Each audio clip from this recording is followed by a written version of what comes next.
There's a quiet lie sitting at the center of modern retirement advice. It doesn't scream. It doesn't look dangerous. In fact, it often comes dressed as guidance, responsible, even helpful. And the lie is this: the longer you wait, the safer you'll be. That sounds reasonable, doesn't it? Stay in the job a little longer, save a little more, delay the retirement date, give the market more time, give yourself more margin. On paper, it sounds like wisdom. But here's the thing: real life doesn't happen on paper. Real life happens in your body, in your stress level, in your marriage, in your energy, in those quiet Tuesday mornings when you wake up and realize you are more tired than you used to be. Not sleepy, tired in a deeper way. A lot of people assume retiring sooner is reckless. They think it's emotional. They think it's what people do when they haven't planned well. But very often, the opposite is true. Very often, retiring sooner is the more rational move. Because the real question isn't how long can you keep working. It's whether continuing to work is actually improving your life in a meaningful way. That's a very different question. And for a lot of people, the answer is a lot less obvious than they've been told. Let me just say, if this content resonates with you, the subscribe button is right there. I never waste my viewers' time. And today, I want to walk you through 5 real reasons you may want to retire sooner than you think, even if part of you still feels like you should wait. Now listen, this is not about telling everybody to leave work tomorrow. It's not about pretending money doesn't matter. It does. It always does. But there is a massive difference between being careful and being trapped by an outdated idea of what safety looks like. For years, people have been sold one giant image of retirement success: a huge portfolio, a giant round number, $1 million, maybe $2 million, something big enough to make you exhale, something impressive enough to silence the fear. But that image quietly leaves out the part that matters most. Retirement is not won by the person with the biggest pile. Retirement is won by the person whose income supports their life with the least amount of stress. Let that sink in. A smaller number with stronger income can beat a bigger number with more uncertainty every single day of the week. Think of it this way. Your income floor is like the foundation of your house, strong, underground, invisible, but holding everything up. Your savings? That's more like the furniture. Nice furniture matters. It can make life more comfortable. But if the foundation is solid, the house stands. So when someone tells you that delaying retirement is automatically safer, I want you to pause. Safer for what? Safer for your spreadsheet? Maybe. Safer for your body, your peace of mind, your marriage, your time, your health, your actual life. Not always. And this matters more than people realize, because plenty of people are quietly staying in jobs they no longer need to stay in, not because the math says they must, but because the myth says they should. Those are not the same thing, not even close. Here's something I get asked all the time. Is it better to save more or guarantee more income? What do you think? Keep that in the back of your mind, because once you see how these pieces fit together, you may start looking at your own retirement in a completely different way. Let me tell you about 2 men. Robert is 64. He spent most of his career as a city maintenance supervisor. Nothing flashy. He and his wife live in a paid-off brick house in a quiet neighborhood outside Columbus. His retirement accounts total about $238,000. James is 67. He worked in corporate accounting for decades. He has done all the things people are told to do. Maxed out plans for years, stayed disciplined, built a portfolio of about $1.18 million. He and his wife live in a beautiful condo in a fast-growing suburb near Charlotte. If you ask the average person who is in better shape, they will point to James in 2 seconds. Bigger number, better shape, case closed. But that is exactly the kind of fast judgment that causes so much confusion in retirement planning. Robert has a pension that will pay him $2,240 a month for life. His wife has her own small pension. He also has a strong Social Security benefit waiting, and because their house is paid off, his core monthly needs are lower than most people assume. He looks modest on paper, but stable in real life. James has no pension. Most of what he has is in market-based investments. His Social Security will help, yes, but his lifestyle is built around higher fixed costs. Higher HOA fees, higher property taxes, higher insurance, more travel expectations, more invisible pressure to maintain a certain standard. Robert sleeps well. James checks his investment account more than he wants to admit. Robert talks about fishing, helping with the grandkids, and finally taking his wife on slow road trips. James talks about whether this is a bad time to stop working because the market feels weird. Robert looks behind, James looks ahead, Robert feels steady, James feels anxious. And this is why I want you to stop using savings as your only mirror. It's not about who has more saved. It's about who has more certainty. The first real reason you may want to retire sooner than you think is simple. More years at work do not always create more security. Sometimes they just create more delay. And delay can quietly cost you more than you realize. Imagine walking onto a car lot. Every vehicle has a sticker price, bold, official, intimidating. It looks final, non-negotiable. But nobody pays the sticker. That big retirement target floating around in your head often works the same way. It looks official, it looks final, but it may not be the price you actually need to pay.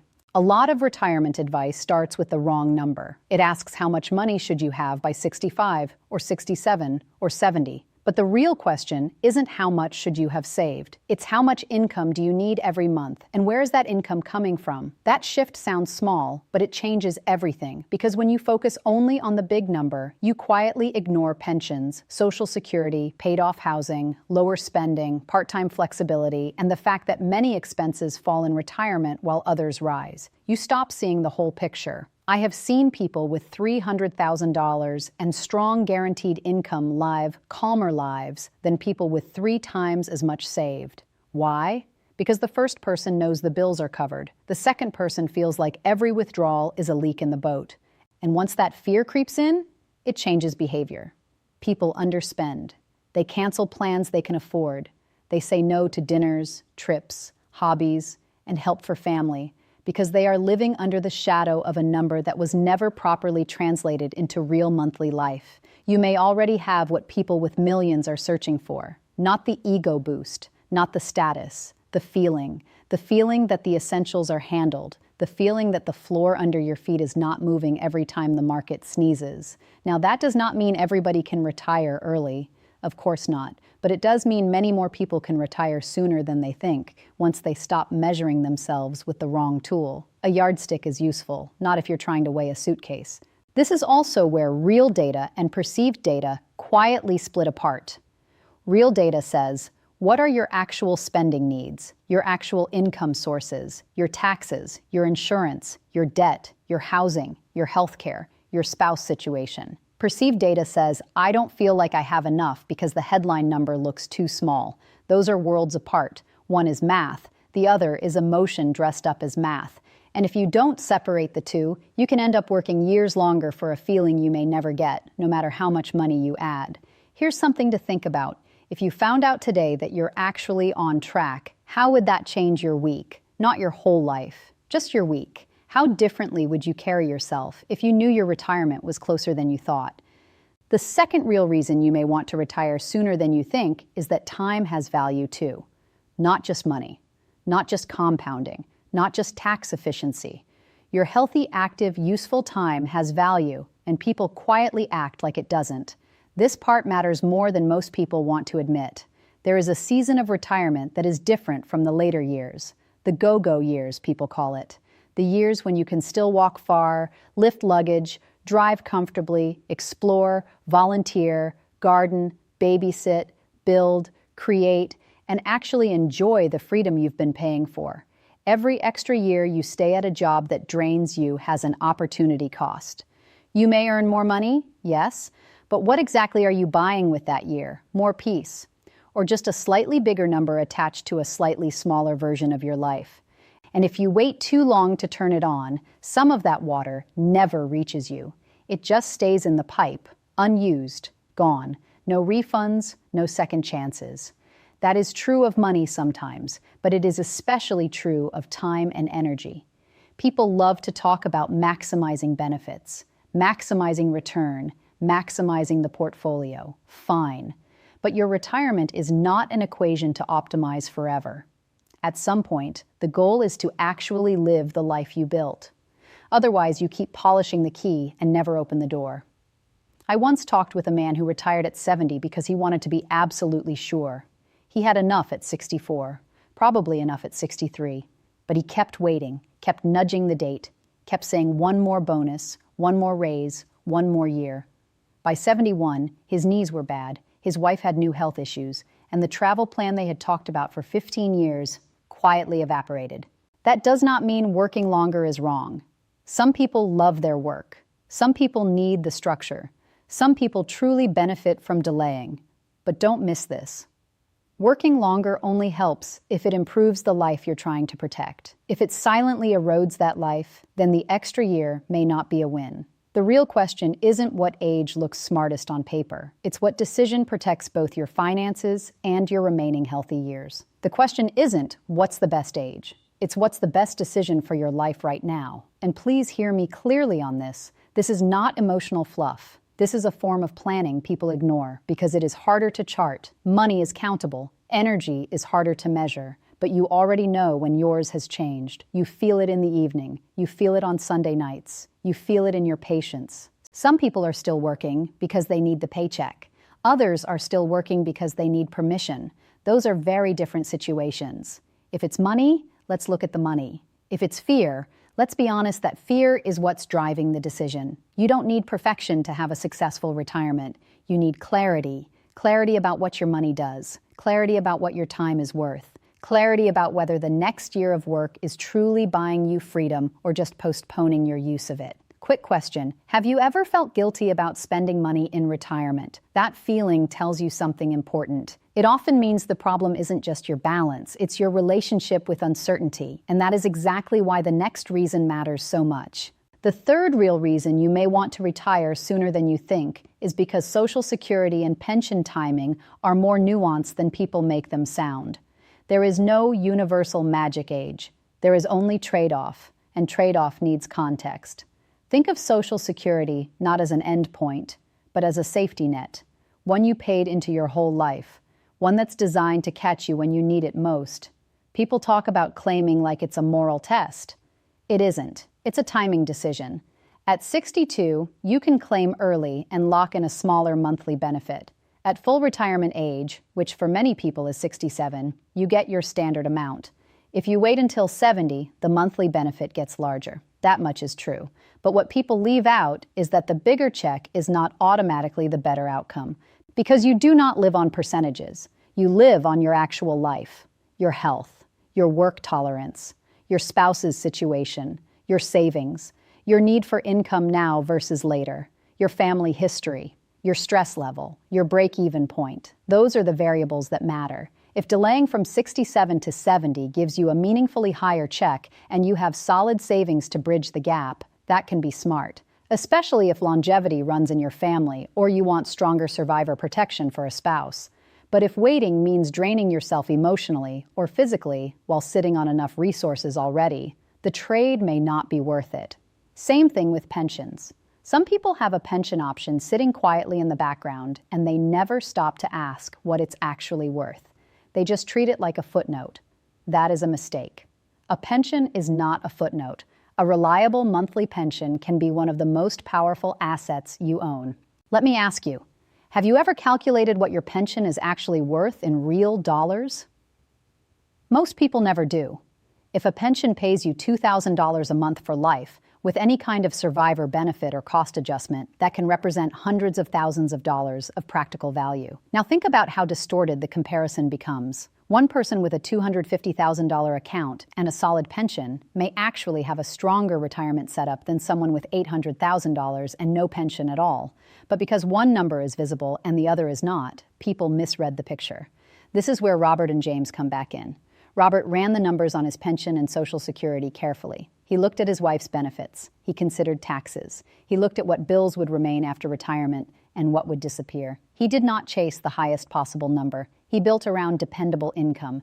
James focused heavily on portfolio size. He is not wrong for doing that, but he quietly built a retirement where confidence is more dependent on market behavior. And that changes how retirement feels, especially in rough years, especially at the very beginning, because the beginning matters. There's a risk called sequence of returns risk. Fancy term, simple meaning. If the market drops hard in the early years of your retirement while you're withdrawing from investments, the damage can linger much longer than people expect.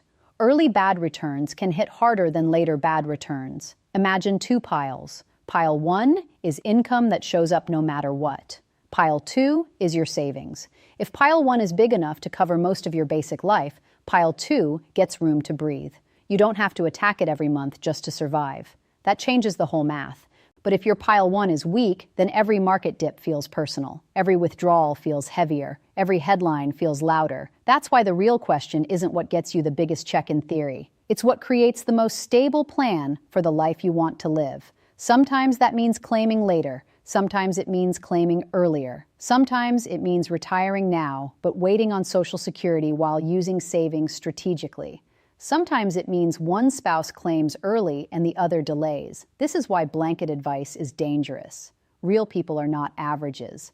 Here's a question for the married folks. Have you and your spouse ever actually talked about what happens if one of you is gone? That conversation matters more than people think, because Social Security and pension decisions are not just about you. They are about the survivor too. The fourth real reason you may want to retire sooner than you think is that your expenses in retirement are probably different from what you're picturing. Not necessarily lower across the board, just different. And many people quietly overestimate some costs while underestimating others. Inflation is like an ice cube in the sun. It doesn't melt all at once. It creeps, it nudges, it slowly raises the cost of everything around you. Your groceries, your insurance, your health care. The silent eroder is not dramatic. That's what makes it dangerous. But here's the twist. Inflation does not hit every category equally, and retirement spending is not flat.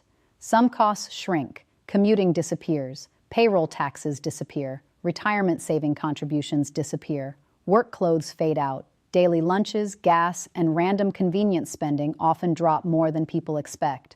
Other costs may rise. Healthcare usually gets more attention. Home maintenance never sends you a polite warning. Travel may increase early on. Helping adult children or grandkids can quietly become a line item.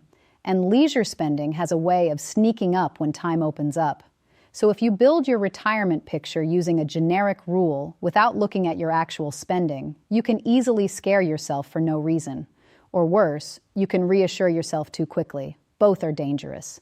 Generic math creates generic confidence and generic fear. Neither one pays your actual bills. Robert knew this.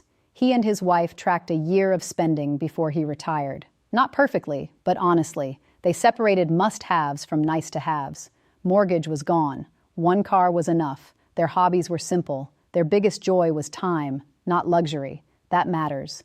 James assumed his spending would naturally fall in retirement because work would stop. But when he looked more closely, he realized he had a lot of lifestyle expenses that had nothing to do with work. Dining out, memberships, travel habits, high housing costs, gifting, subscriptions, convenience. The little leaks were everywhere. That kind of discovery can go two ways. It can make you panic or it can make you plan.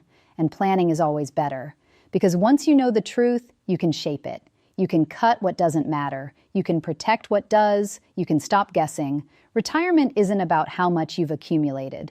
It's about whether your income can support your life. And your life is not a national average. It's your actual month, your actual groceries, your actual prescriptions, your actual habits, your actual standards for comfort.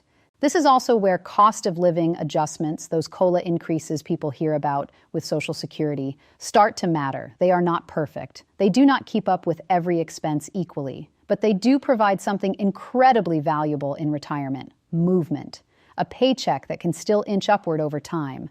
That matters because fixed costs rarely stay fixed forever. Insurance rises, utilities change, food prices nudge upward, medical copays quietly stack up. A source of income that adjusts at least somewhat with inflation is different from one that stays frozen while your world gets more expensive. So when you calculate whether you can retire sooner, do not just ask what your expenses are today.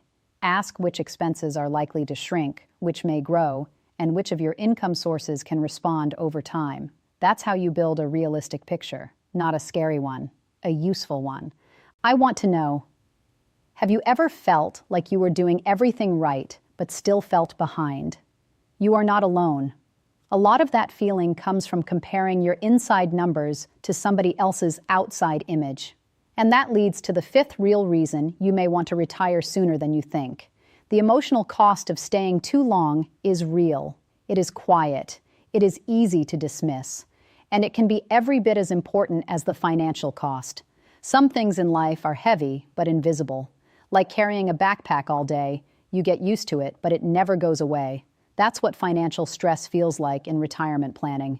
And for many people, work stress becomes part of that same backpack. You tell yourself you're fine. You tell yourself one more year is no big deal. You tell yourself you can handle the schedule, the politics, the commute, the pressure, the unrealistic deadlines, the constant adaptation, the sense that the workplace changed and somehow you were expected to change with it at full speed. Quietly, it wears you down. What makes this tricky is that the erosion is gradual. It doesn't always show up as a crisis. Sometimes it shows up as irritability, or back pain, or shallow sleep, or resentment, or the strange feeling that your life is being spent in a place you no longer want to be, just because leaving feels irresponsible. Now listen.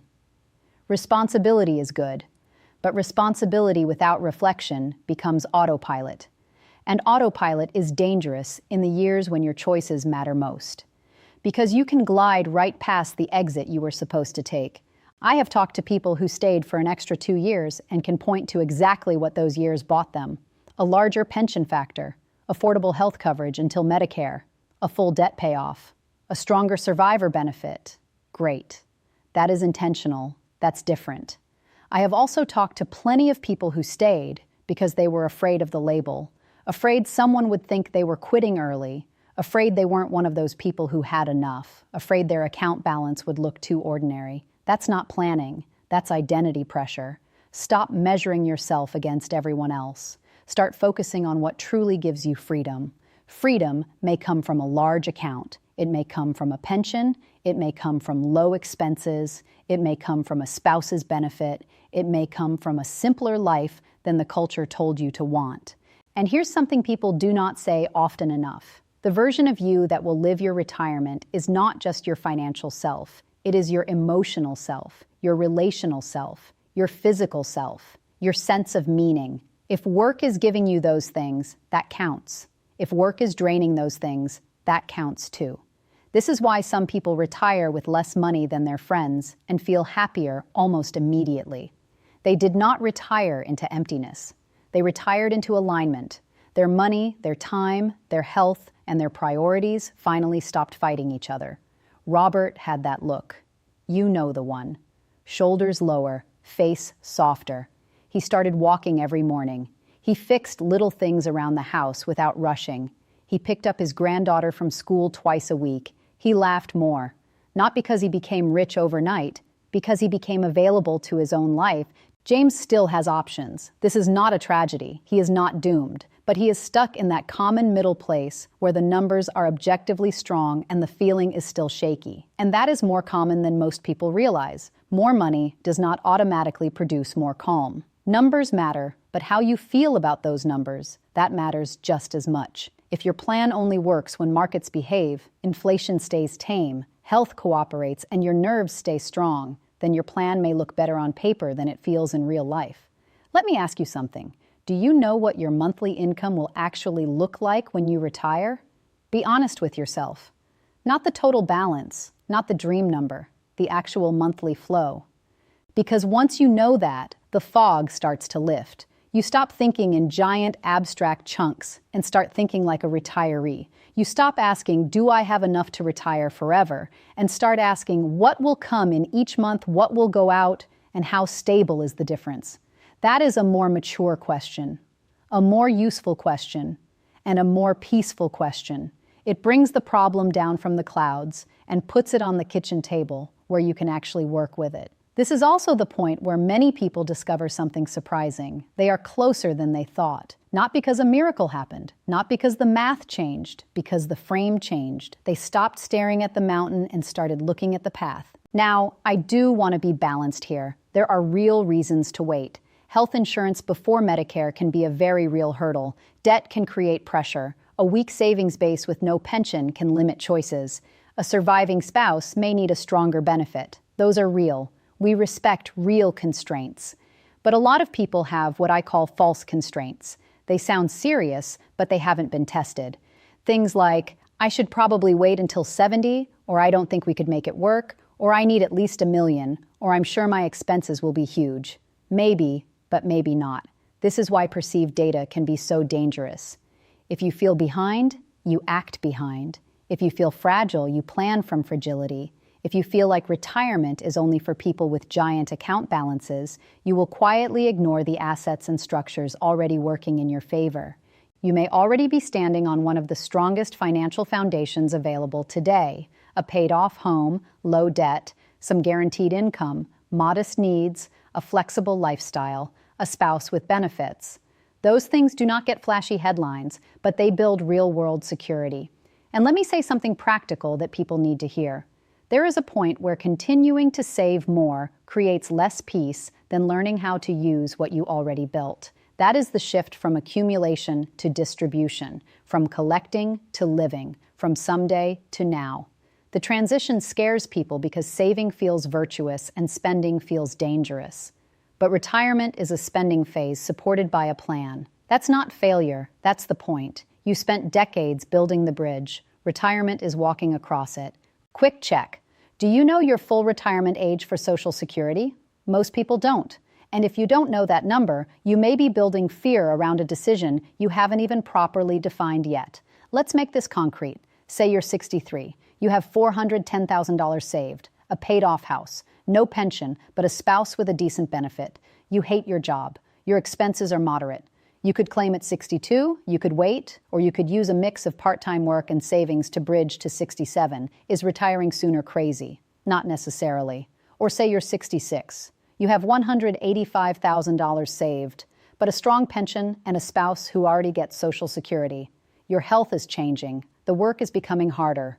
You worry because your account number looks small, but if the pension and benefits cover most of your monthly needs, delaying may not buy much beyond extra stress. Or maybe you're 68 and still working because everybody says waiting until 70 is smartest. Maybe it is. But if the extra monthly check means very little relative to the years you're sacrificing, or if your spouse would rather have you home now than watch you maximize a benefit later, then the math may point in a different direction. That's why the real question isn't what age gives the highest benefit. It's what timing creates the best life with the best balance of security, flexibility, and peace. Bigger is not always better. Better is better. Now let's talk about one more thing that quietly changes this conversation: survivor planning. Because retirement is not just about the version where everything goes right and both of you age together exactly as hoped. Life rarely follows the brochure. If you're married, one Social Security check often disappears when one spouse dies, usually the smaller one. That means the household income can drop at exactly the moment grief, loneliness, and sometimes health costs rise. This is one of the strongest arguments for strategic timing, especially for the higher earner. For some couples, that means the higher earner delaying benefits if possible, because the survivor may keep that larger check. For others, it means taking a pension option that pays a bit less now but protects the spouse later. For others, it means retiring sooner but making sure life insurance, reserves, or housing plans are in place. Notice what this requires: not generic courage, not generic fear, thoughtful trade-offs. That's what real retirement planning is. Not chasing the highest number in isolation, but coordinating the moving parts of a real life. And here's the beautiful part. Once you start thinking this way, the whole conversation gets calmer. You stop asking, am I winning retirement? You start asking, is my plan coherent? Does it fit who we are? Does it cover what matters? Does it let us breathe? The goal isn't just to survive retirement. The goal is to enjoy it. That line sounds obvious, but people quietly forget it. They build plans that technically work while emotionally starving the life they were supposed to support.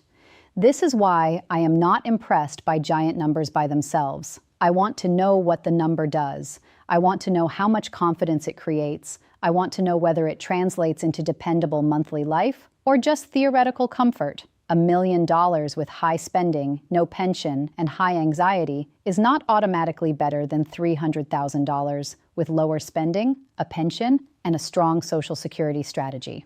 Again, the visible number can mislead you. The lived experience tells the truth. Here's a thought. If the system only rewards you with almost enough, you will spend your entire life chasing more. How does that make you feel? Because that chase is exactly what keeps many capable people from recognizing that enough may already be closer than they think. So what should you actually do with all this?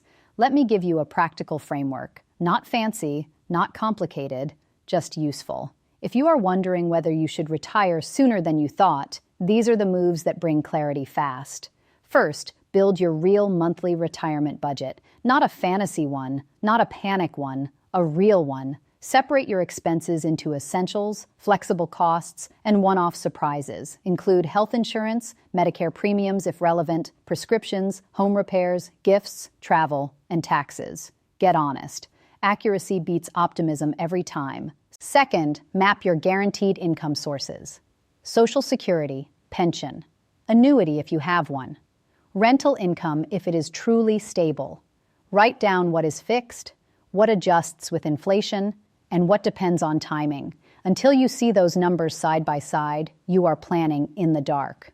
Third, stress test the gap. If your essential expenses are mostly covered by guaranteed income, that is a major sign of strength. If there is a gap, ask how big it really is and whether savings, part-time work, downsizing, or delayed claiming can cover it. Smaller gaps are easier to solve than your fear is telling you. Fourth, evaluate the next year of work like an investment. What does one more year buy you? More savings, higher Social Security, better pension terms, health coverage. Fine.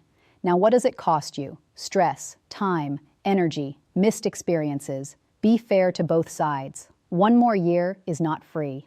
Fifth, run the survivor version of your plan. If one spouse dies first, what income remains? What expenses change? What housing decisions might follow? What benefit choices would you wish you had made? This part is uncomfortable, but avoiding it does not protect you. Clarity does. And one more thing, look at your spending history, not just your assumptions. People are terrible at guessing their own habits. Your bank statements know more than your memory does. Use facts. Facts are kinder than vague fear. If the numbers show you're close, then maybe the answer is not keep grinding for 5 more years. Maybe it's make a targeted adjustment, cut a recurring expense, delay one benefit, work part-time for a season, use cash reserves strategically, shift the plan instead of abandoning the dream. A lot of retirement decisions fail because people think in extremes, either retire now and hope, or work forever and be safe. Life is usually more flexible than that. You may be one smart adjustment away from a very different timeline. And if you're someone who genuinely loves your work, wonderful. This video is not trying to drag you away from something meaningful. The point is choice. If you're working because you want to, that's one story. If you're working because you quietly accepted a myth about what safety looks like, that's another. There is also a dignity in leaving while you still feel like yourself. While you still have the energy to build a rhythm, try things, volunteer, travel, rest, reconnect, heal, create, and discover who you are without a schedule built by somebody else. That season has value.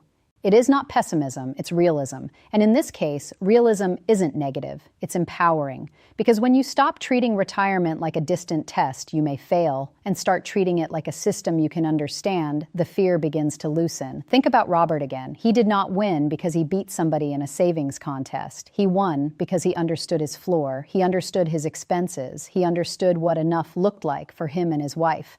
That gave him permission to stop. And think about James. He is not a failure. He is a picture of something many people experience, but rarely say out loud. You can look successful and still feel uncertain. That is why understanding matters more than appearance. There are people with millions of dollars who don't feel secure, and there are people with modest savings who sleep soundly every night. The difference isn't the number. The difference is understanding. Understanding your income, understanding your expenses, understanding what actually matters. That's the difference between stress and peace. If this video helped you see your retirement in a new way, hit that subscribe button. I've got a lot more where this came from.